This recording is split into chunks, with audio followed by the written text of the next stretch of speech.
ओम शांति। आज 11 जनवरी 2023 है और आज प्यारे बाबा के साकार रूप से चले हुए मधुर महावाक्यों को स्पष्ट करेंगी आदरणीय आशा दीदी।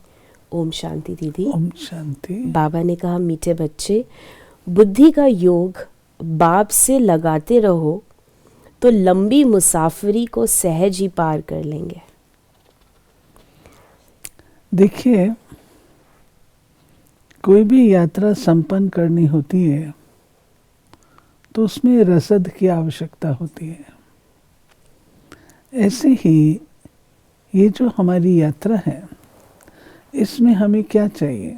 हमें चाहिए बाबा की याद। याद वो फ्यूएल है जिससे कि हमारे कदम आगे बढ़ते जाते हैं, हम यात्रा संपन्न कर लेते हैं। प्रश्न है, बाप पर कुर्बान जाने के लिए किस बात का त्याग ज़रूरी है? देह अभिमान का। देह अभिमान आया तो मरा, व्यभिचारी हुआ। इसलिए कुर्बान होने में बच्चों का हृदय विदीर्ण होता है। जब कुर्बान हो गए तो उस एक की ही याद रहे, उन पर ही बलिहार जाना है, उनकी ही श्रीमत पर चलना है। देखिए, बाबा पर कुर्बान जाना ये एक बहुत बड़ी चीज़ है। बाबा पे कुर्बान जाना माना अपना अस्तित्व बिल्कुल समाप्त कर देना, और बाबा जिस विधि रखे, जैसे बाबा चलाए, उस प्रकार से, यहाँ तक कि अपनी मत का भी उपयोग ना करना। हम अपनी मत का उपयोग इसलिए करते हैं, हम समझते हैं शायद बाबा से हम ज़्यादा समझदार हैं। हम तो एक कालदर्शी होते हैं, बाबा त्रिकालदर्शी होता है।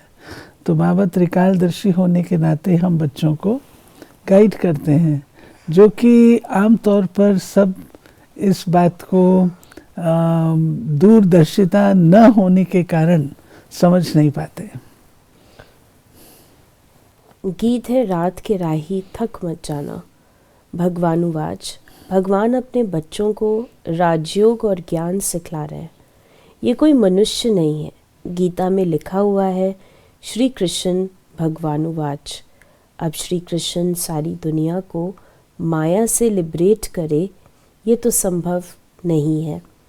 बाप ही आकर बच्चों प्रति समझाते हैं, जिन्होंने बाप को अपना बनाया है और बाप के सम्मुख बैठे हैं।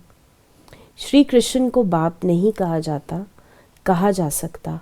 बाप को कहा जाता है परम पिता, परम धाम में रहने वाला।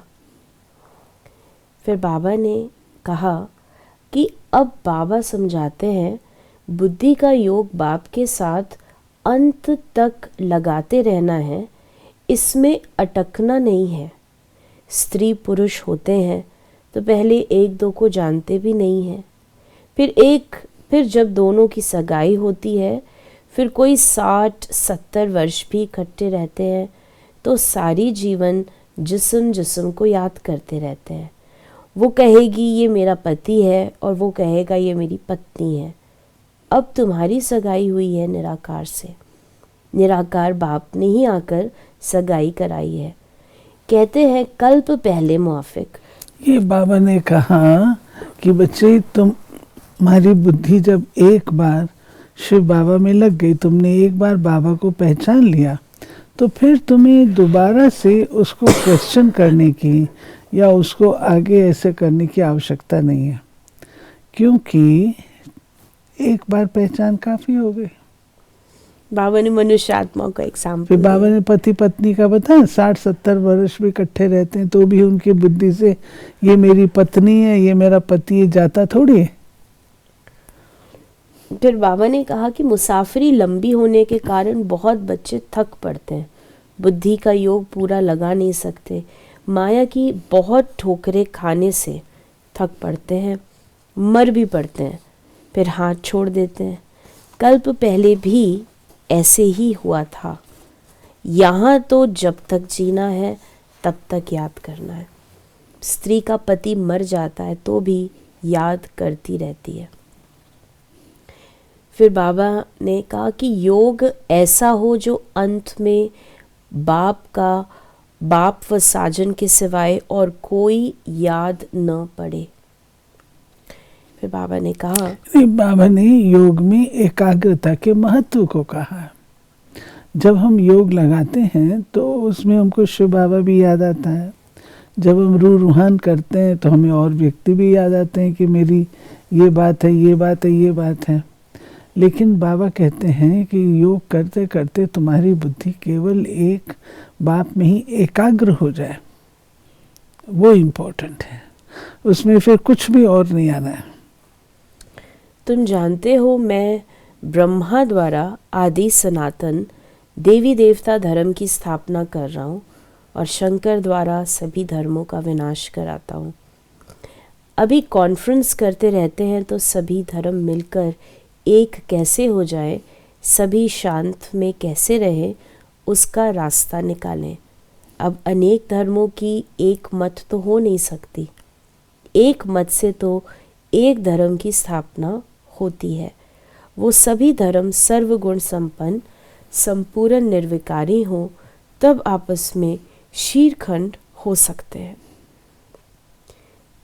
फिर बाबा ने हम बच्चों को कहा कि कृपा लेने वाला और करने वाला दोनों चाहिए। दोनों? कृपा लेने वाला और करने वाला दोनों चाहिए। ये तो सर्वव्यापी की पॉइंट को बाबा सर्वव्यापी है। हाँ। तो कृपा कौन कृपा करे, कौन किस पर करे? बाबा ने कहा कि ये बाप भी है, टीचर भी है, तो सदगुरु भी है। उनको परम पिता, परम शिक्षक, परम सदगुरु भी कहा जाता है। बाप कहते हैं कि मैं कल्प कल्प ये स्थापना का कार्य कराता हूँ, पतित दुनिया को पावन दुनिया बनाता हूँ। वर्ल्ड ऑलमाइटी अथॉरिटी है ना, तो वर्ल्ड ऑलमाइटी का राज्य कायम करते हैं, तो वर्ल्ड अथॉरिटी का राज्य कायम करते हैं। सारी सृष्टि पर एक ही लक्ष्मी नारायण का राज्य था, उन्हों को ऑलमाइटी अथॉरिटी थी। फिर बाबा ने कहा कि देखने में तो बड़े बड़े मनुष्य अच्छे आते हैं, बड़े बड़े टाइटल मिलते हैं, थोड़ी जिस्मानी हिम्मत दिखाते हैं या अच्छा कार्य करते हैं तो टाइटल मिलते हैं। अभी तुम हो ब्राह्मण, बरोबर भारत की सर्विस में हो, तुम दैवी राजधानी स्थापन कर रहे हो। जब स्थापना हो जाएगी तब तुमको टाइटल्स मिलेंगे। सूर्यवंशी राजा रानी, चंद्रवंशी राजा रानी, फिर तुम्हारा राज्य चलेगा, वहाँ कोई को टाइटल नहीं मिलेगा। फिर बाबा ने कहा कि अभी तुम बच्चों को सद्गति को पाना है, श्रीमत पर न चला और दुर्गति को पाया तो फिर बहुत पश्चाताप करना पड़ेगा। फिर धर्मराजपुरी में शिव बाबा इस तन में बैठ समझाएंगे कि मैंने तुमको इस ब्रह्मा तन द्वारा इतना समझाया, पढ़ाया, कितनी मेहनत की, तुमने निश्चय पत्र लिखे कि श्रीमत पर चलेंगे, परंतु नहीं चले।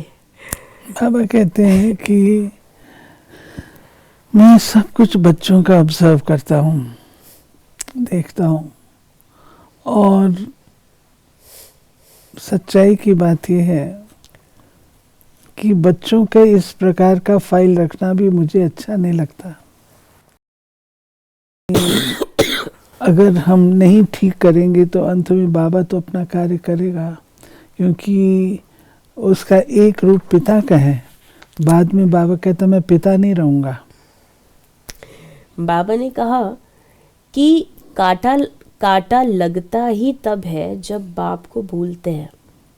बच्चे सदगति करने वाले बाप से भी 3 कोस दूर भागते हैं, क्योंकि अंदर में खोट होती है ना।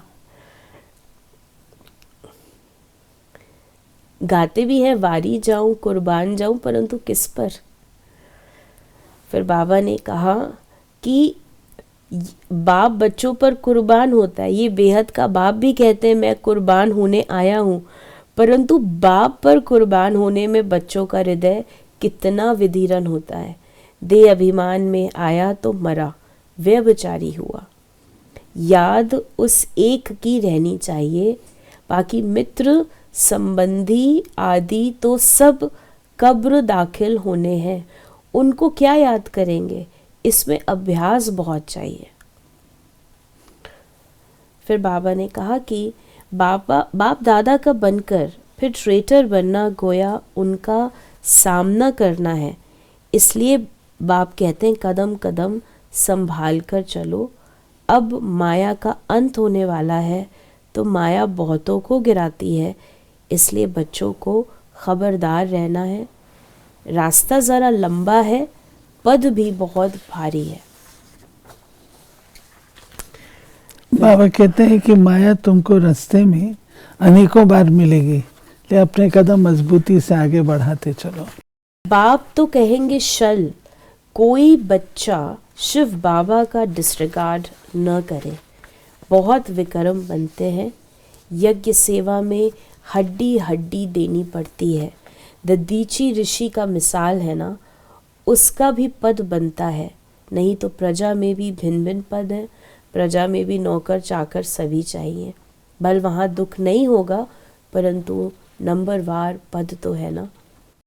बाबा ने वरदान दिया, संकल्प शक्ति द्वारा हर कार्य में सफल होने की सिद्धि प्राप्त करने वाले सफलता मूर्त भव। संकल्प शक्ति द्वारा बहुत से कार्य सहज सफल होने की सिद्धि का अनुभव होता है।